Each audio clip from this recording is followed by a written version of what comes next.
Okay, so this week I wanted to introduce to you the idea of software testing.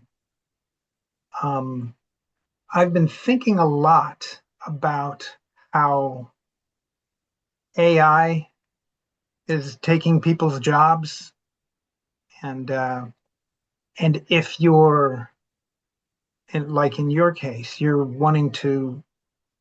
just getting into software development. Most of the mundane work can be done by AI. So what is the position that you're in is that you need to get beyond the mundane work. And so you need to learn the more advanced stuff that are based on the simpler stuff. So you've got a lot to learn in order to keep yourself, well, to make yourself relevant um, in the uh, in the in the industry. Um, and let me see here, just a second. Okay, so all that being said,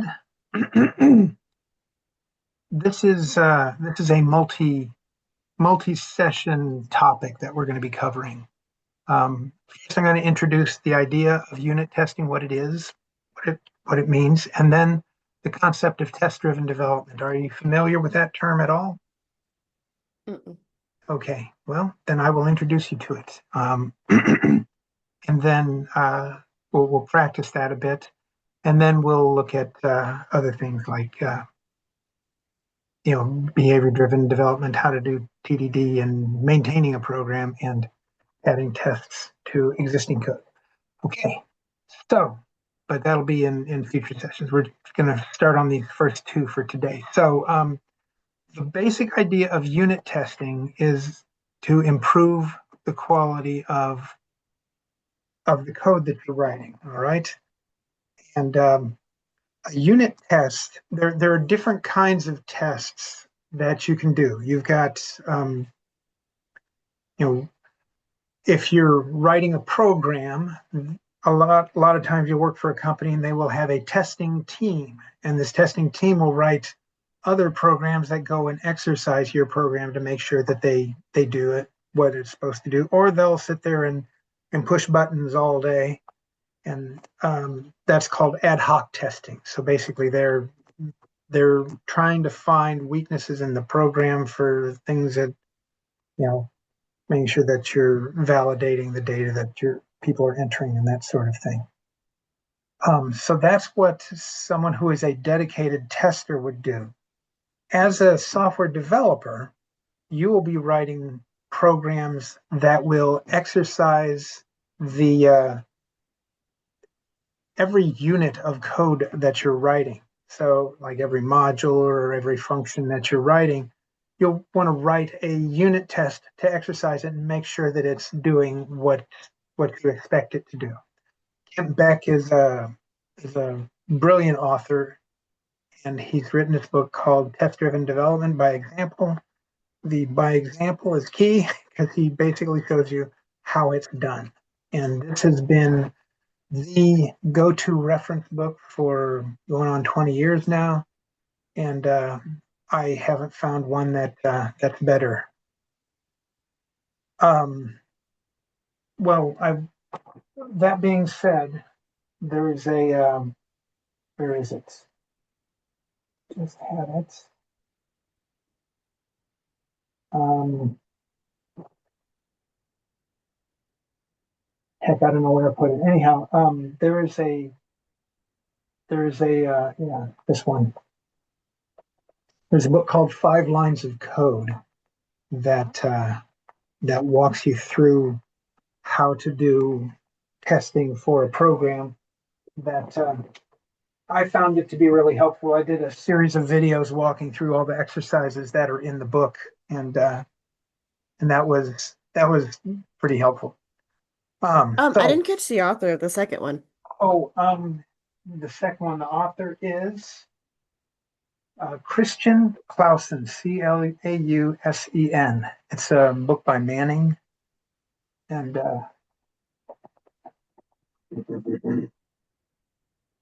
The thing I like about that book is that he gives you a little game that's written in TypeScript and then shows you how to refactor that step by step. So that's really not actually that's not a TDD book. That's a refactoring book. So Mm, okay. yeah, I'm sorry for bringing it up and distracting you with it. We'll get to that later. I'll mark it down for later. Okay. So why do we do software testing anyway? Well, the obvious thing is you want to catch mistakes in your programs before the user does, because it's a lot cheaper to fix a mistake while you're writing it than it is once it's out in Right. somebody else's computer and they're using it. Um, it'll give you more confidence in making changes to your code if you have tests that exercise it and make sure that it's doing what it's expected to do. If you go and make a change to the code that breaks it, then the test will show that much more quickly. You'll spend less time debugging because you'll you'll have a test that finds the bug first, and you won't have to go and step through mystery code and figure stuff out. If you're spending less time debugging, you're going to spend more time doing interesting things like researching and actually writing code. Um, we want to, by writing what I call test first development, that's where you write the test and then you write the code that goes and validates that test. Um, you're able to shape the design of the program in a way that makes it more testable and um, more maintainable.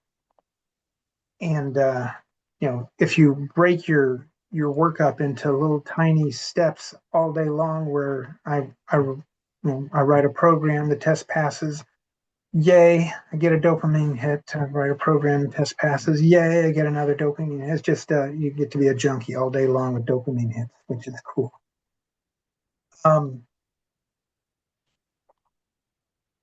Ideally, we write the test first because that forces us to understand the problem before we start writing the program. Like I had a professor in college used to say, let's make sure you understand the program before you get your grimy fingers on the keyboard. Um, you want to make sure you're solving the right problem. And so by writing tests according to the specification given by the user, you'll start having questions. So, what is the proper range for this value to have? How long should this string be? What are reasonable things that I can expect to receive here, and what's going to be an error?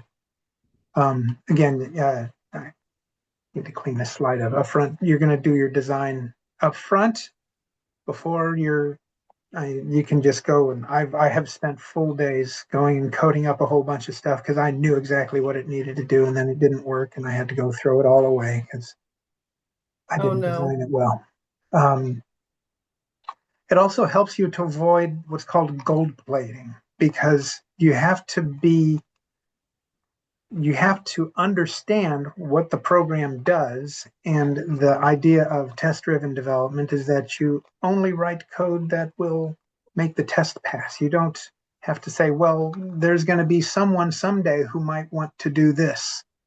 Well, yeah, that's why you have in Microsoft Word 8,000 options that you can set and 8,000 operations that you can do that you almost certainly don't use. You probably use 2% of what Microsoft Word can do, assuming you're using Microsoft. Yes. Same with And Excel. right, right, Excel is a very, very, very powerful tool, but we only ever use surface level for the most part. right. So if you follow the Pareto principle or the 80-20 rule, you can solve 80% of your problems with 20% of the 20% of the functions that you need. And that's what you really want to aim for, the sweet spot. And, in that way, you only write code that you really should be writing. All right, so how do we test? Um, you can test the intent of what we're trying to do. We'll talk about this more with behavior-driven design. So you're basically writing a test to exercise what you expect it to do.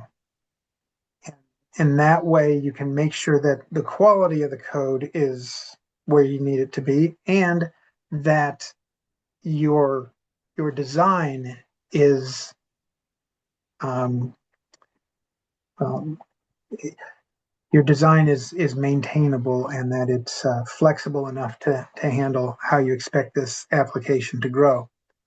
If you think about it, if you write code that is not testable and is not readable, that's going to hurt the stability of the code.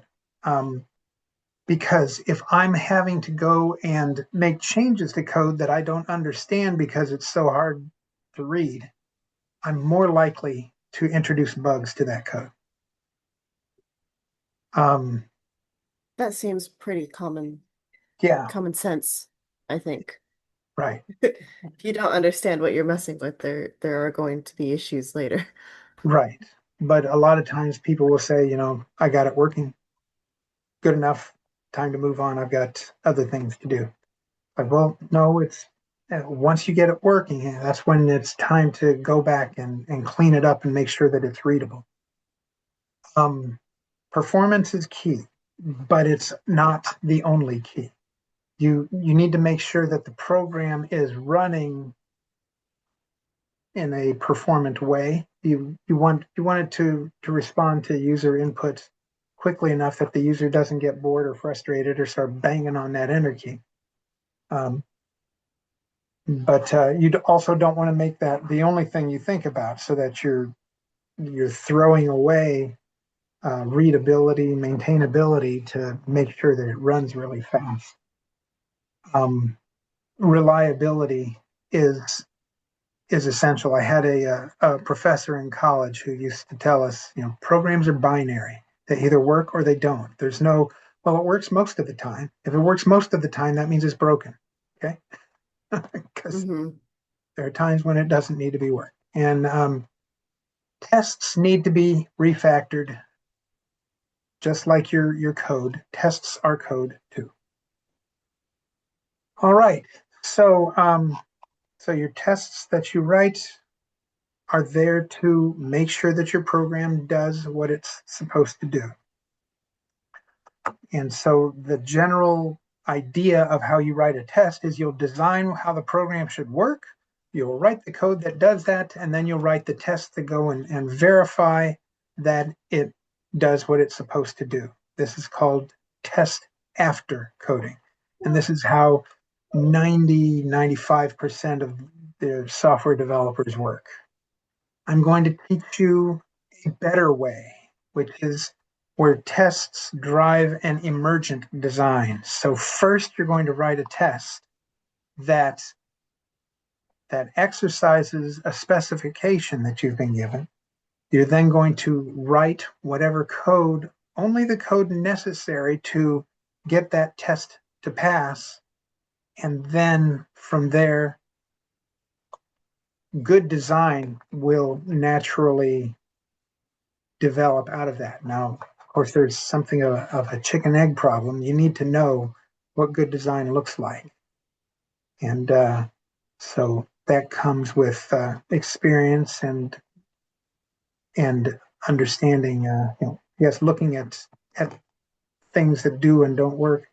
And we will get to that when we talk about design patterns and that sort of thing. But This is the step process that you use in your work too? yes, it is. And so, but we will get to understanding better design later. I wanted to first introduce the idea of testing because it's frankly easier to grasp. Okay. So we want to verify the quality and the design of the code. Ideally, you want to make sure that it's correct and that it's well written. So we make sure that our tests are readable, maintainable,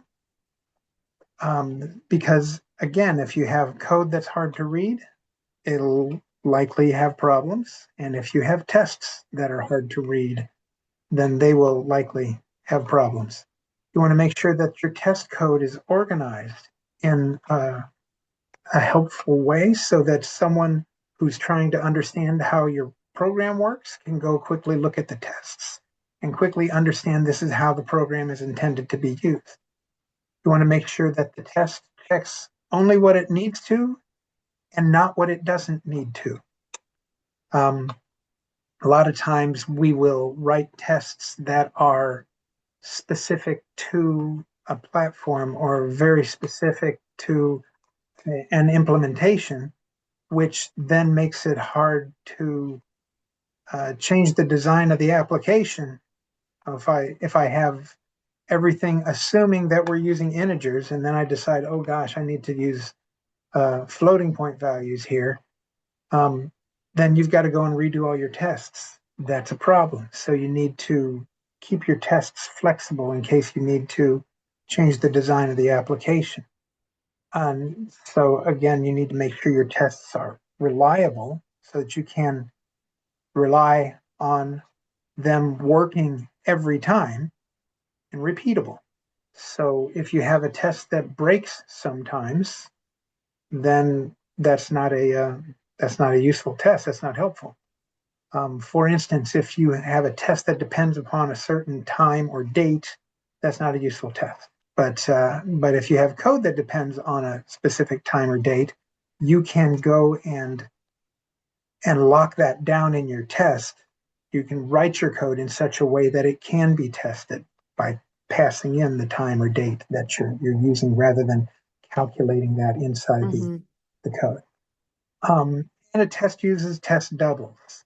Test doubles, what the heck is a test double? Well, test double is it's a fake piece of code that's only there for testing purposes. It's a stub. A stub is basically a piece of a program function that you call that just returns what you need. It doesn't really do any calculations or computation. It just returns what you need so you can get on your way and test. A fake is like an object that only does the things you need it to do. So it's sort of like a collection of stubs. Um, and it fakes out the functionality that you really need. For instance, if you're talking to a database and you don't really want to talk to the database, you can have a fake database that just Mm. returns the values you're asking for. Um, a mock object that is it's a more sophisticated testing tool where you set it up so that if I make a function call to this object, then it's going to return this value, and so you can set up a collection of those. Um, one thing that I've noticed for instance, in the code that I work on, I have what's called a God object, where it's this big, huge pile of code that is the database, and that's passed around everywhere. And you have to go and initialize everything properly in the database, and uh, and make sure that your database connection is passed around everywhere. And so everything is just in the database. So you got to go dig into the database object to find whatever information you need. Really frustrating.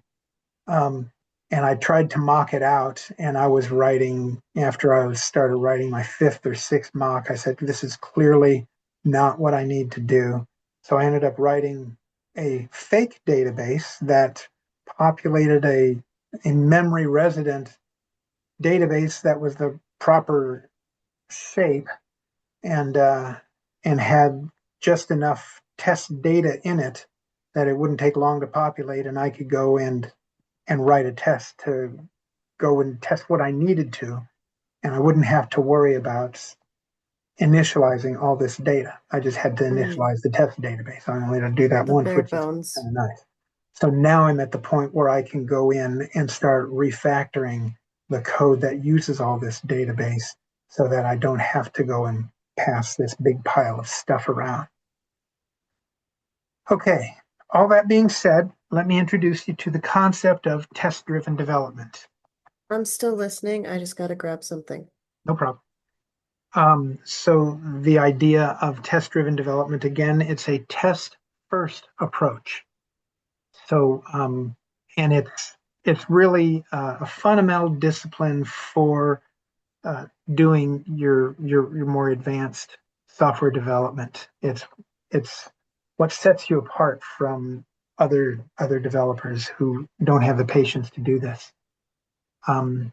Here's a picture of the TDD cycle, and the cycle. It's also sort of your dopamine cycle. You'll start by writing a failing test. That test is based on a specification you were given.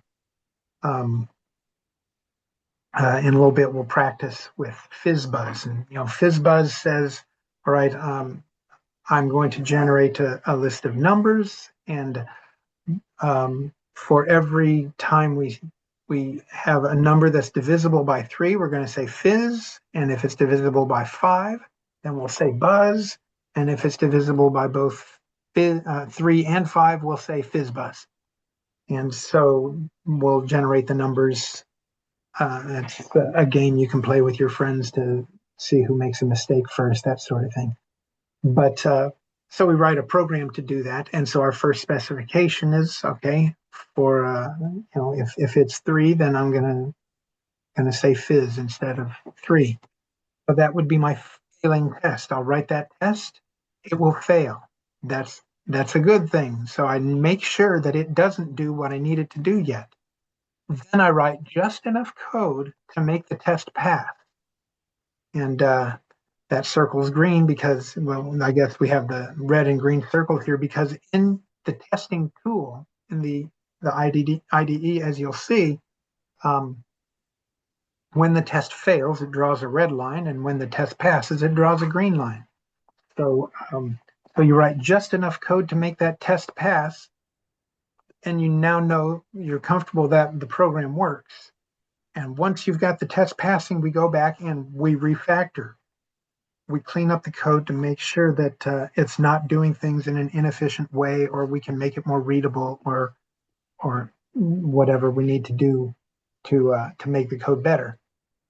And then we go and pull another specification, write another failing test, make that test pass. We refactor to make sure everything is coming together nicely, and continue that. And we break it up into little tiny steps, and you end up with tested code that you're confident of making any changes to. This is a quote that I find really, I come back to regularly. Blaise Pascal was writing a letter to a friend. He said, I've made this letter longer than usual because I've not had the time to make it shorter. And, and that's really true. A lot of times, I'll be rambling along because I haven't really thought through what it is. Brevity is the soul of wit, as There the you great go. poet said. That is very true.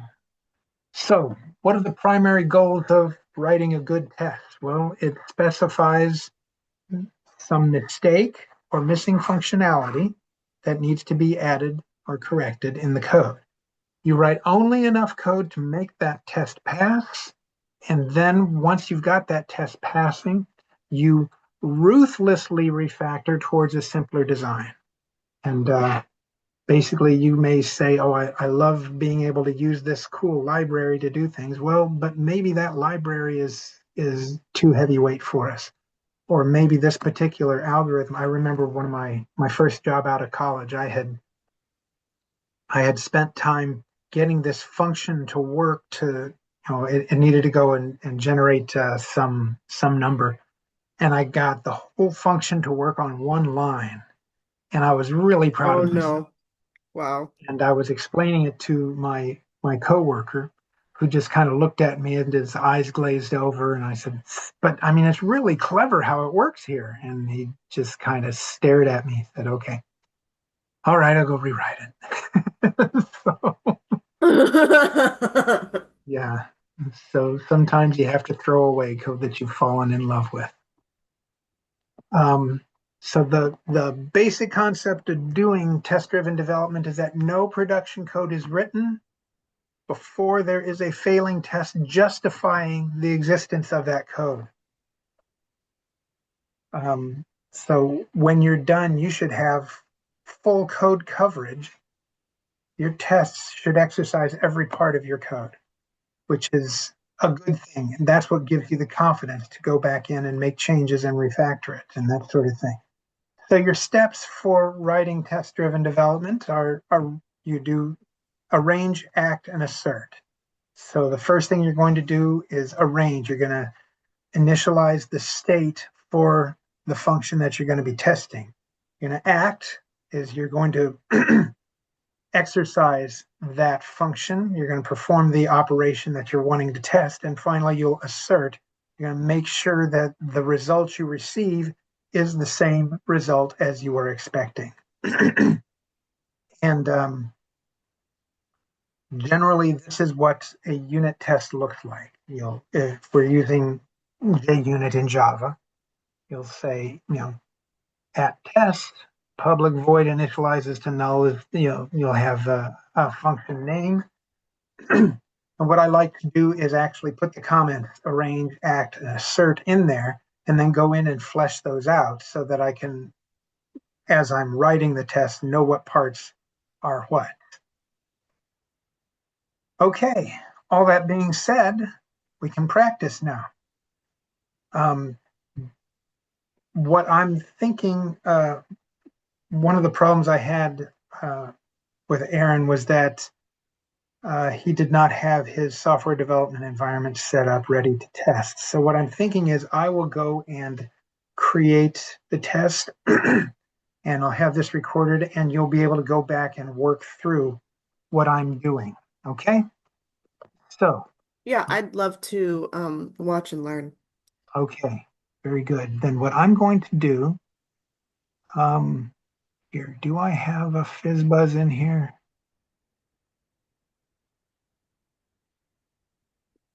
5 lines. Nope, I do not. That's surprising. So, all right, then I will go and create a new project. We'll call this, it'll be a Java project. We'll call it FizzBuzz. And it's not going to be there. It will be dev learn. Oh, I have FizzBuzz right here. So let's just open that. Yeah, cancel. Open. I go to dev learn FizzBuzz. I have all kinds of FizzBuzz. All right, we'll use FizzBuzz. I heard nerd earlier. Nerd. Yeah, dev nerd. Yes. That's your file. There we go. Select folder. I will trust that project. Okay. Now, it could be that I've already written all this stuff. Let's see here. No, I have not. Good. So we'll go to source, FizzBuzz. I did already write it. Okay, so what I'm going to do is, now I'll just go and get rid of all this. And then I've got my tests, FizzBuzz tests. I don't know what this Expeditus is, but so you see all these tests that I've written. So yeah, and these clearly don't work. So what I'm going to do is, just to save time, I'm going to comment these out rather than delete them all. Um, so, so we'll say here, basically I've got my specification here. A list of size 5 returns 1, 2, fizz, 4, buzz. Numbers and both names. List of size 6 returns 1, 2, fizz, 4, buzz, fizz. Size 15 returns everything right with FizzBuzz for 15. So those are 5, 6, and 7. Let's go here. 1, 2, 3, and 4. So let's see here. 1 would be a list of size 0 returns an empty string. Here we've got a list of size 1 returns 1. 3, a list of size 2 return 1 space 2. Then a list of size 3 returns 1, 2, fizz. Right? Because 3 is fizz. Great. All right. So we will start here with our first one. A list of size 0 returns an empty string. EMPTY. So we start here. We say arrange, act, assert. Right? So, yeah, the way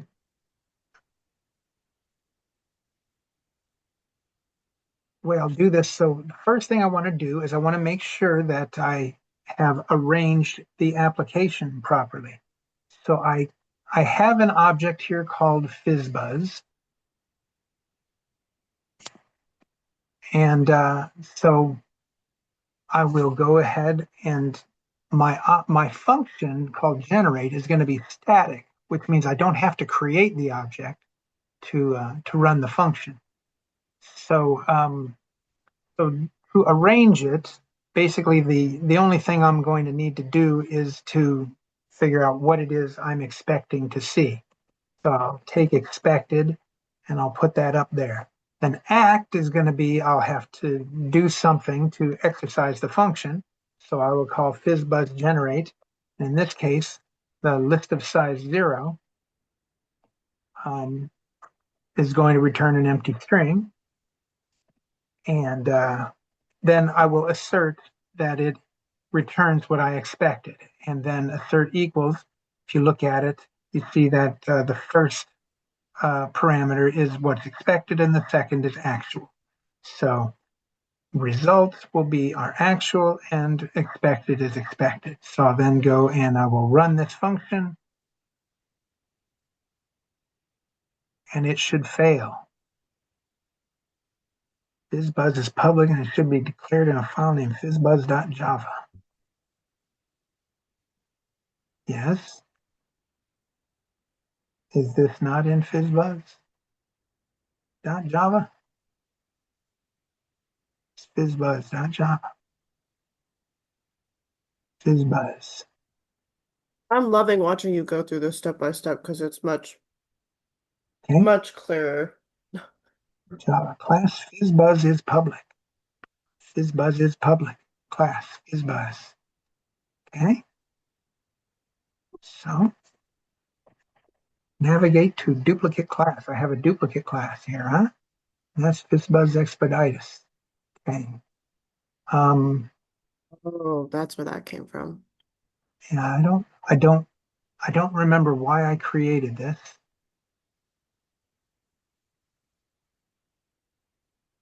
FizzBuzz Expeditus. So I'm going to just I'm just going to comment everything out of that.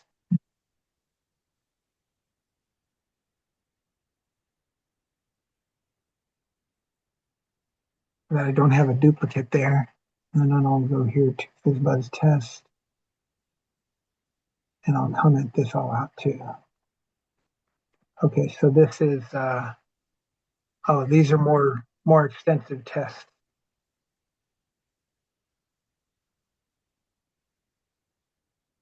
So and I don't want to throw it away, but I also don't want to mess with it right now. So all right. So here's FizzBuzz test. Boom. Alt enter, navigate to a duplicate class. Right there. FizzBuzz test. So um, and I'll comment that out too. Okay, here we go. And then we will try and run this. So this saying go up here will run all my tests. Saying go here will just run this one test. I'll run Mm. FizzBuzz test. And it says FizzBuzz is public, should be declared in file name FizzBuzz. So that's where, right here, boom. FizzBuzz, navigate to duplicate class. Okay, right here. So I'll comment this out, and I'll comment this out. And then we come back here and we run it again. Missing a return statement. Ah, Well, look at that. Generate. So we'll say return no. Okay, and then I'll run the test again. And we fail now. We expected an empty string and we actually got a no. Okay, fine. So we return an empty string. We run the test and we passed. Now, is this a useful program? No. Does this really solve the problem of FizzBuzz? No. Does it solve our first test? Yes. That's all we need. So that's the simplest program I can write to get it to solve this test. And if that's the only specification we have, that a list of size 0 is going to return an empty string, then I have solved the problem and I can move on. you Okay. officially have nothing. Right. Now I'm going to go through and You were refactor. returned nothing. Right. I'm going to go through and refactor. I'm going to remove the documentation that I don't need. And next I will start looking at my next specification. A list of size 1 returns 1. So a list of size 1 returns 1. So again, just for speed, for the sake of speed, I'm going to leave the test there. Basically, I'm expecting a string that just has the number 1 in it. And I'll call FizzBuzz generate, and I pass the size of the list, which is 1, and I'll assert expected end result. I won't put the arrange act assert because it's effectively the same for each one. And I think you understand how that works by now, right? The arrange act assert. Rudimentarily. Okay, well Yes. then I can just so this is our arrange part, which is we're going to set up the problem, which is here's what I This expect to one's the see. act bit. Act is the calling of the function, and Mhm. assert is making sure that it does what we expect it to. All right, Mhm. so I will now go and I will run all the tests, and I have one that fails. I expected a 1, and it was actually an empty string. Well, that's a problem. So what I'll do is I'm going to close these because they're distracting. So one cool thing we can do here is let us split right. There we go. So I'm going to have FizzBuzz test over here and FizzBuzz over here. So I have my tests over here, my program over here, just to so it's easy to I don't have to See go them and both at the same write a whole time. bunch of stuff, Yeah. right? Okay. So so I can return a 1 and see, does that solve my problem? Well, that now breaks the other one. So what I can do is say if size equals 0, return an empty string. Otherwise, I'll return a 1. And we have green now. So I'll go through and refactor by removing this. Excuse me. Bless you. And my next specification is a list of size 2 returns 1, 2. and I have a test for that. So I'm using a function of Java. I think it's Java 9, or maybe it's Java 17. I think it's Java 17 has the multiple line string. So if you use a three three quotes, then it will create a string of 1, 2, and it will generate a string that looks like that. And then I say generate a size 2. So this is my So this is already refactored? range. No, it's not refactored. Basically, I'm creating my string that I'm expecting to see, Mm-hmm. have it return a 1 and then a 2 on a multi-line string. Okay. Well, we can see in the Okay. specification it's expecting everything on a single line. So, but this is how I wrote my test. So, Okay. so the test is actually wrong. Mm. Okay. I see all my tests are actually wrong. Um, but what I can do, we'll get to that. All right. So returns 1, 2. I think maybe I decided I was going to put it on separate lines, 1, 2 on separate lines. Um, that may have been part of the specification that I didn't understand. I just put all these on the same line just to make the specification easier to write. So we'll do this here. Note: each number should appear on a separate line. There we go. So that's what we're expecting. 1, 2 on separate lines. Okay. So we will go ahead and run this. So our first two tests work. This new one does not work. So what's our difference is that we expected 1 and then 2 on the next line, and we only got 1. So let's go look and see how we can fix this. So size is 0. Okay. Say else if size equals 1, you return 1. So else if size equals 2, That's me too. we can return, see here, 1 space, and return 2.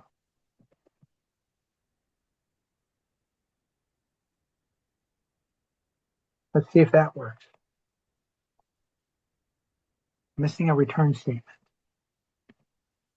Oh, there.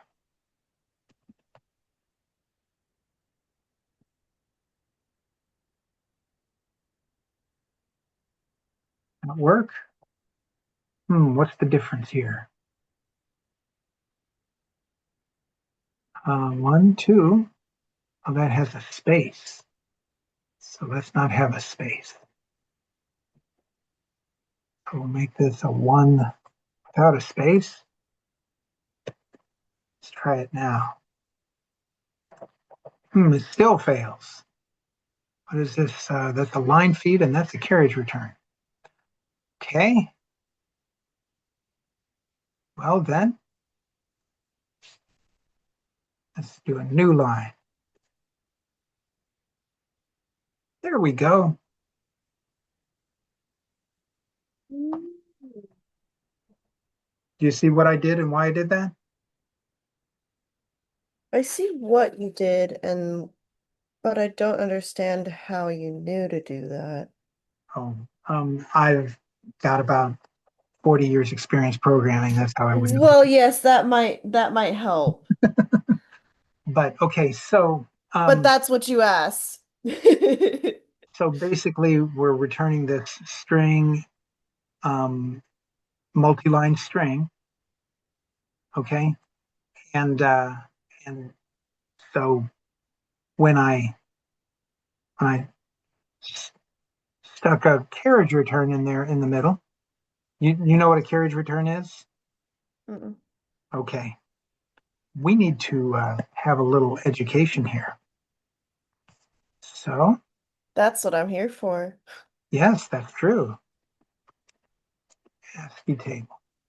Oh, I had that already. Oh, wait. So back in the good old days,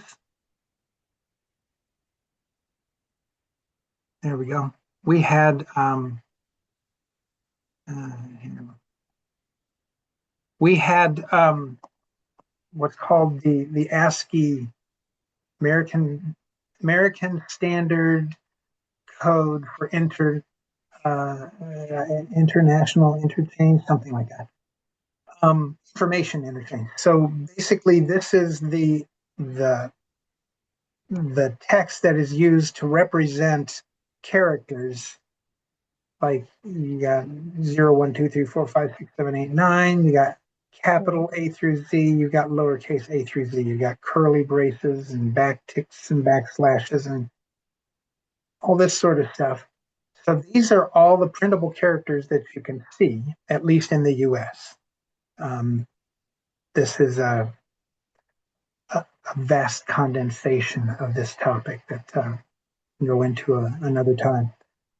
So, um, also back in the good old days, in order to talk from one computer to another, you would connect what's called a modem, Mm-hmm.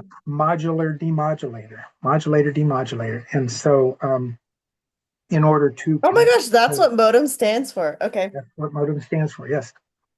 In order to communicate from one modem to another, I don't know if you've ever seen the like an old telephone modem that you plug into the wall where you plug Oh it in. yeah. Yeah. Yeah, right. Yes. So that is sending I'm these not that non-printable young. characters. So, and it will send a packet of data and it'll have a start of heading and a start of text, an end of text, an end of transmission, and a six is acknowledge, a seven is a bell. So if you did a control 7 on your old computers, it would ding. Control 8 is a backspace. Yeah, these on your keyboard, you'll do a control to make that appear.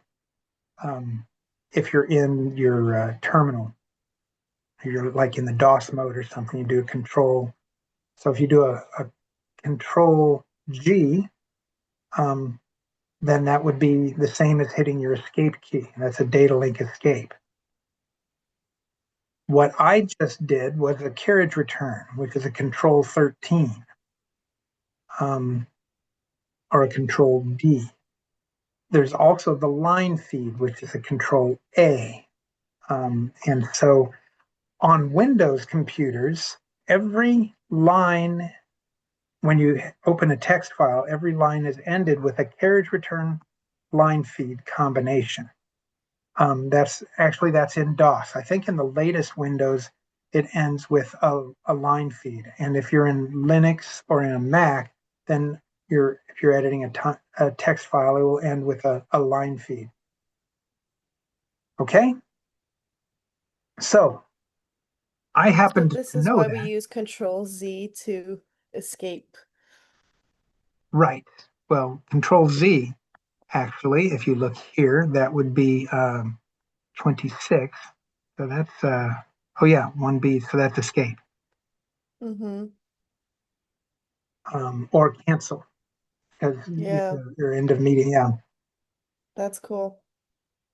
Yeah. And so, anyhow, you'll generally use Control Z or Control right. Is it the right? Um, right Bracket? square brace, square bracket will do Mm. an escape for you from the keyboard.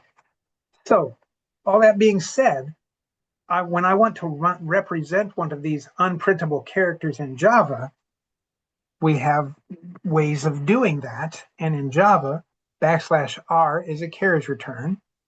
Uh, L is a line, I'm sorry, backslash N is a new line or a line feed. Um, Hmm. and you can also do like a So oh, it was going to be one or the other. yeah, it's going to be one or the other.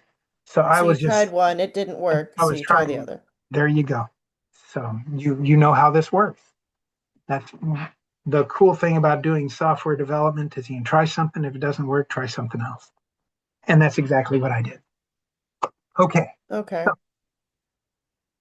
so here we go. Um, our next test is, let's go ahead and comment this. A list of size 3 will return 1, 2, fizz. All right. So I only have about 5 more minutes, just so you know. yeah, I have about 10 more minutes. So Oh, good. so um, basically we're going through here and I can now say else if size is 2 that it's going to return this, and else if, well, we'll just say otherwise we'll return is, and make put that in quotes, is actually would be 1 backslash n2 backslash n fizz, right? I'm sorry. We didn't make it fail, but you know that it would fail. Um, and we'll see that this now passes. I skipped over some stuff. I hope you don't mind. I wanted to show that now is the time to refactor. I can go ahead and have size, but this is not something that I can repeat. What I need to now do is say, okay, um, I'm repeating myself. What I can do here is say if size is 0, we'll return an empty string. Size, well, else we'll say here we'll, we'll do a let's do a loop.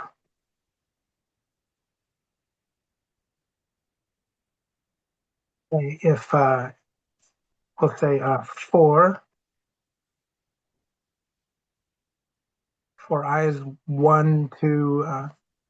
eyes one to size.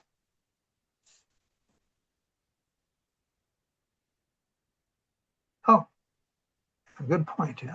Less than or equal to size. What we'll do is we'll say um,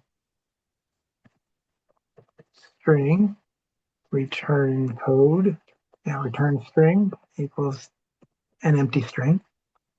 Yeah, because then I don't even have to check for if size is equal to 0 because return string will be an empty string. Good.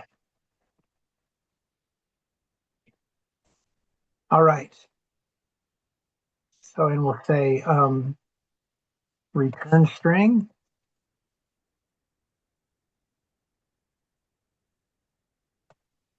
plus equals. Um, and so we'll say equals, what is it? An empty string plus I, right?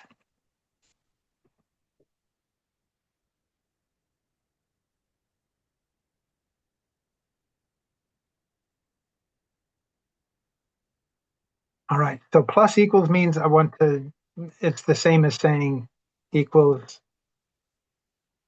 return string plus. It's just a shortcut Mm. way to say that. All right. Okay. We'll say, so what I'm going to do here is I'm going to basically add everything together. And let's see how close I am. Oh, I got to return it. Sorry. So return string. See how the IDE and the AI working together go and create. So it does work for a list of size 1 and a list of size 0, but not for a list of size 2 because we got to have that separate line. Okay.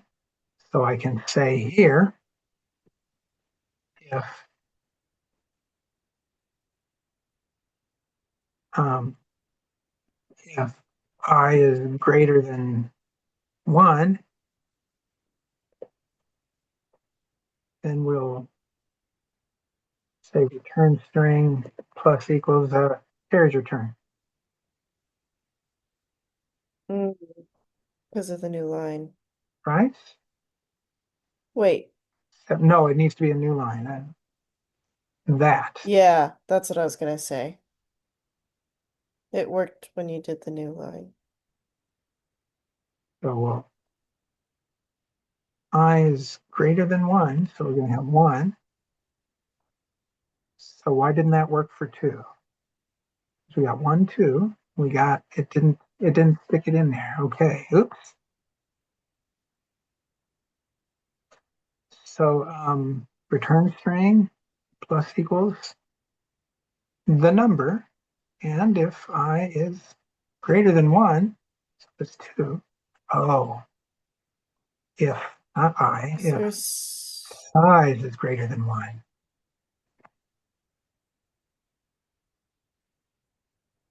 No, still not working. What did I do wrong? 1, 2, 1, 2. This is difference expected, actual. Oh, this has an extra carriage return. Ah, doggone it. Oh, what I can do here, let's be smart. Um, where did the extra carriage return come from?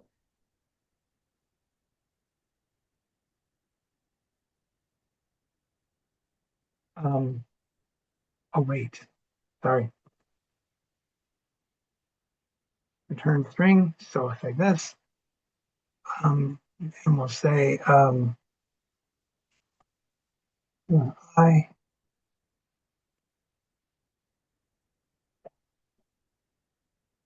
plus space on the end. That Okay, was what I was gonna say earlier was about the space, because you put the space in the other one, and the string previous one. equals return string dot join. Not that I understand why. Okay, I'm sorry, you got to go. Um, string dot join. There we go. I do want to see it working. I hear you. The limiter will be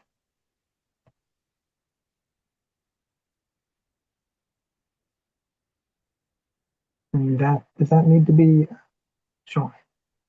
Right? Join character sequence. Right.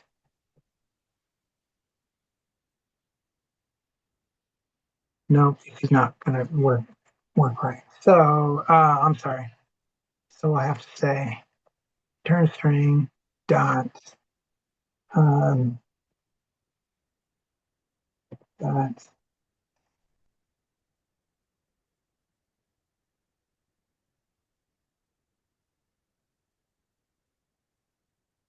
I'm trying to get clever here.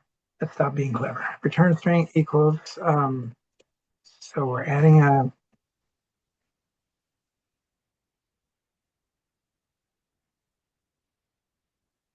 We're going to add the number, and then after we add the number, so we'll do this here.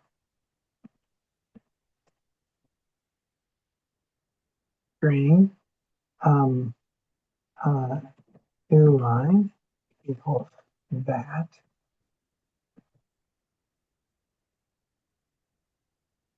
Oh, you can type it out. And say new line equals Uh, and then define that.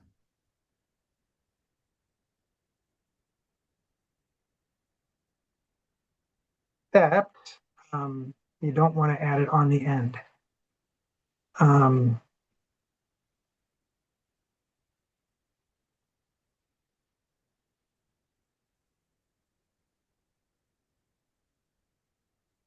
okay.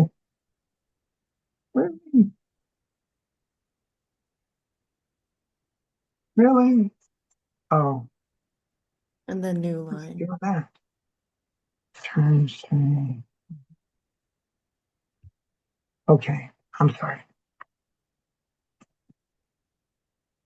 Oh, this is fun.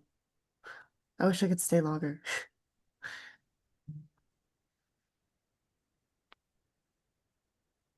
Let's try that. There we There it go. goes. So I got that one. And now I'll say, And then next time we try and get fizz. we will do that. All right. So yeah, we'll leave it at that, and I will leave it as an exercise to the reader to continue with the rest of the specification here, fizz and buzz and all the others. All righty then. All right, thank you so much. Helpful. I really needed that. All right. You have a great day. Bye. See you later. Bye.